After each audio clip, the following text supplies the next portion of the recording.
আবু হুরায়রা রাদিয়াল্লাহু তাআলা আনহু হতে বর্ণিত।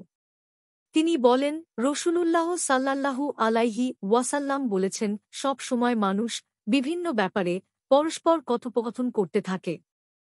পরিশেষে এ পর্যায়ে এসে পৌঁছে যে, এসব মাখলুক তো আল্লাহ সৃষ্টি করেছেন, তাহলে আল্লাহকে সৃষ্টি করেছে কে?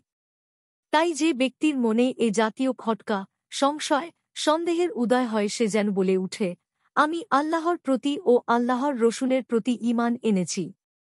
মুসলিম ১৩৪, আবু দাউদ ৪৭২১, সহীহ আল জামি ৭৬৯৬, বুখারীতে হাদিসটি এ শব্দে নেই।